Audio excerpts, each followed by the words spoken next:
투자에 대한 모든 걸 파헤쳐보는 시간입니다. 투자 프로파일러 미스터 한, 오늘도 한규수 매니저님과 함께합니다. 안녕하세요. 네, 안녕하십니까. 오늘도 시장이 뚜렷한 방향성을 잡지 못하는 모습이었어요. 그죠. 시장이 네. 조금 답답하죠. 일단 여전히 뭐 정치 테마주들의 선별적인 흐름들, 그리고 네. 이제 방산주라든가 또 조선 같은 일부 핵심 섹터들만 조금 움직였고, 네. 전반적 시장은 여전히 뜨뜻미지근한, 가장 중요한 포인트는 시장이 갈까 말까 고민하고 있는 것 같아요. 네. 방향성을 좀 탐색하는 그런 과정인 것으로 보고 있어서 아마 조만간에 시장이 방향을 좀 잡지 않을까, 뭐 이 정도 한번 기대를 좀 해볼 수 있을 것 같습니다. 네, 답답한 시장이 이어지고 있지만 그래도 내일은 어떻게 해 나가야 할지 내일의 단서 확인해 봐야겠죠. 내일의 단서 지금 띄워주시죠.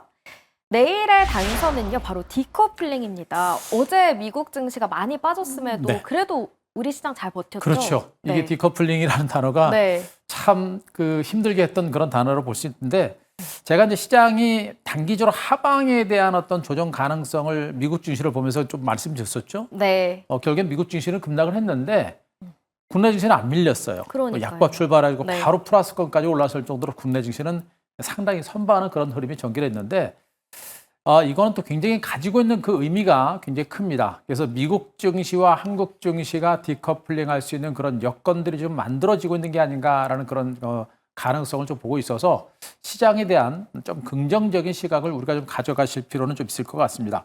자, 언급드렸듯이 미국 증시는 계속해서 급락했습니다. 한 3일 전에도 미국 증시 나스닥 지수가 3% 급락했을 때 국내 증시는 강보합에서 마감됐고, 어제도 마찬가지고 미국 증시 3대 지수가 2% 급락했는데 오늘 국내 증시가 약보합선까지 땡겨놓고 마감이 될 정도로 국내 증시가 상당히 선방하는 그런 모습이 전개가 됐습니다. 이렇게 국내 증시가 상대적으로 하방 경직이 나왔던 부분들은 분명히 미국 증시 대비 못 갔고 주가가 먼저 하락했고 여전히 저평가를 했고 바닥권에 있고요. 여기다가 모처럼 만에 외국인들의 선물 매수가 들어온 상태에서 여전히 연기금과 그리고 이제 기타 법인 쪽에 지속적인 매수가 들어오면서 미국 증시 대비 상대로 선방을 한 게 아닌가, 이렇게 판단을 먼저 드릴 수가 있는 상태다라고 보시면 될 것 같고요. 중요한 거는 일단 미국 증시와 국내 증시가 상대적으로 디커플링하는 그런 모습들은 전개는 됐는데, 국내 증시가 미국 증시 대비 덜 빠진 건 있습니다만 크게 올라가고 있는 형태는 아닙니다. 그렇기 때문에 빠지지 않는다라는 것에 대해서 위안을 받을 것이 아니라 올라갈 수 있는 여건들을 우리가 좀 찾아봐야 될 것 같은데, 그 여건이 바로 미국 증시입니다. 미국 증시가 여기서부터 단기 저점을 좀 만들어낸다라고 한다면 네. 국내 증시가 개별적인 반등세를 보일 가능성이 있어요. 만약에 미국 증시가 추가적으로 하락한다라는 그런 공포감이 있게 되면 국내 증시에서 개별적으로 호재가 나오더라도 주가가 올라가기 어렵죠. 결국에 미국 증시는 충분하게 하락했고, 파월 의장에 대한 파월 의장에 대한 트럼프의 압박이 네. 이어졌습니다만 그것도 실질적으로 실현될 가능성은 높지는 않고요. 그리고 관세 전쟁이라든가 이런 부분들도 어느 정도 클라이막스 수준까지 왔기 때문에 미국 증시는 어느 정도 저점될 가능성이 높은 것으로 보고 있습니다. 네. 이런 상태에서 국내 증시가 올라갈 수 있는 모멘텀이 과연 뭐가 있을까라는 것인데, 네. 한국 증시가 올라갈 수 있는 모멘텀들은 비교적 많다라고 보시면 됩니다. 언급드렸듯이 한국 증시는 분명히 저평가됐습니다. 글로벌 시장에서 가장 저평가된 상태이기 때문에 미국 증시로 들어갔던 자금들이 한국 증시로 들어올 수 있는 여건들이 분명히 만들어지죠. 거기다 계엄 사태가 끝나면서 네. 한국 민주주의가 이겼다라는 그런 시각 때문에 이 외국계 자금들은요, 이 민주주의가 강력하게 형성된 나라, 그 나라의 자산에 대해서 굉장히 선호하는 그런 성격들이 많습니다. 그래서 외국인들이 들어올 수 있는 여건들이 분명히 만들어졌다 보시면 될 것 같고요. 공매도 재개가 진행이 되면서 그동안 한국 증시에 들어오고 싶어도 해치 때문에 하지 못했던 외국인들의 매수가 이제 본격적으로 들어올 수 있는 여건들도 분명히 만들어진 겁니다. 여기다가 네. 대선이라고 하는 그런 굵직한 변수가 또 있고요. 여기다 금리 인하라든가 내지는 추경이라든가 이런 굵직굵직한 호재들이 많기 때문에 최소한 미국 증시가 하방 경직을 보이고 하락세가 멈춘 상태라고 한다면 국내 증시는 대세 상승까지는 아니더라도 단기적인 반등 가능성은 있을 것으로 일단은 기대를 해볼 수가 있을 것 같습니다. 따라서 시장에 대한 좀 긍정적인 시각을 좀 가져보시는 게 좋겠고요. 네. 자, 제가 그림을 하나 보도록 하겠습니다. 그 나스닥 일봉 차트하고요, 코스피 일봉 차트를 같이 비교를 해서 좀 보도록 하겠습니다. 네. 자, 왼쪽에 있는 이게 나스닥 일봉 차트고요, 오른쪽에 있는 게 코스피 일봉 차트입니다. 최근엔 미국 뉴욕 증시 나스닥 지수는 급락 후에 반등이 났다가 다시 직전 저점까지 가는 모습이죠. 결국에 지금 미국 증시는 직전 저점까지 떨어졌지만 코스피 지수는 직전 저점까지 떨어지지 않고 횡보세를 기록하는 그런 모습이 전개가 되고 있죠. 자, 그만큼 한국 증시가 미국 증시 대비 견조한 흐름이 나오고 있다는 것을 보시면 될 것 같고, 네. 일단 미국 증시는 직전 저점에서 강한 하방 경직을 보일 가능성이 높아요.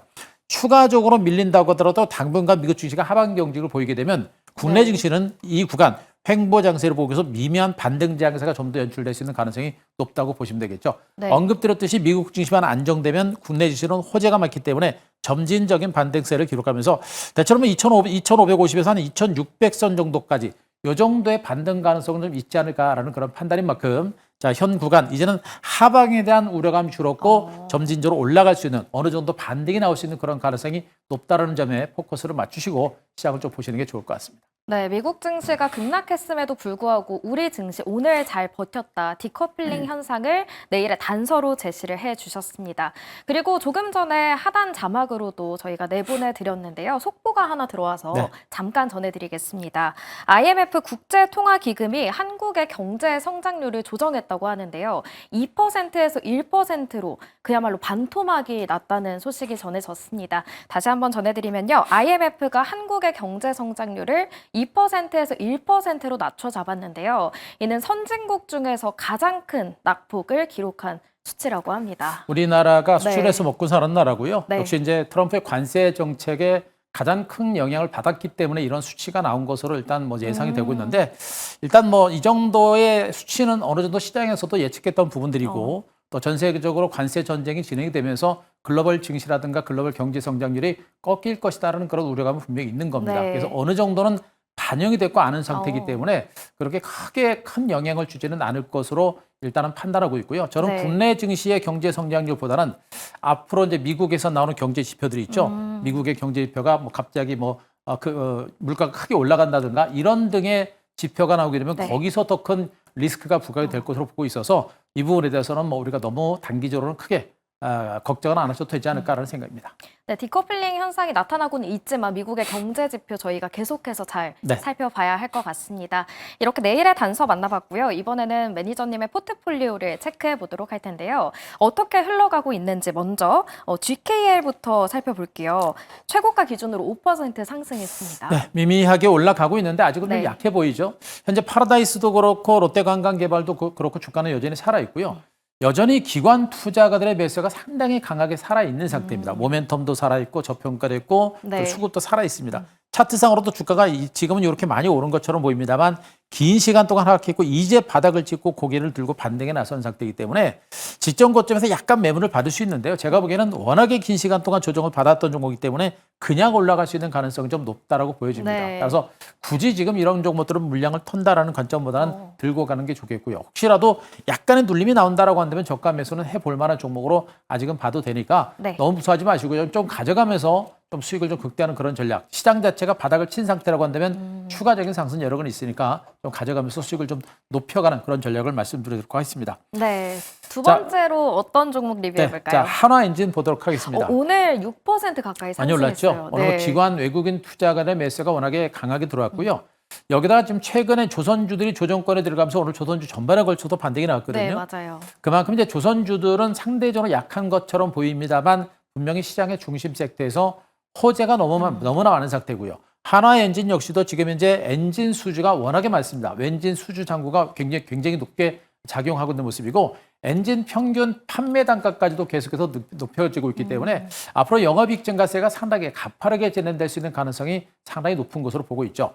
뭐 주가가 뭐 조선주들의 가장 큰 맹점이라고 한다면 주가가 좀 많이 올랐다는 것이고요. 오른 네. 상태에서 매물을 받으면서 출렁거리고 있는 것이 가장 맹점이긴 한데 언급드렸듯이 시장 자체 지수가 바닥을 친 상태라고 한다면 이런 실적과 성장 가치가 있는 종목들은 약간은 쉬어가는 과정은 나오더라도 중기적인 반등 가능성은 여전히 큰 것으로 보고 있습니다. 따라서 현재 구간 오늘 장단권 나왔습니다만 고점 돌파까지는 약간 좀 시간이 걸리겠습니다만 점진적인 반등 가능성에 대비를 네. 해서 가져가는 전략이 좋겠고요. 여전히 어. 중기 관점에서는 분할 매수 관점의 대응 전략은 해볼 만한 종목으로 말씀드리도록 하겠습니다.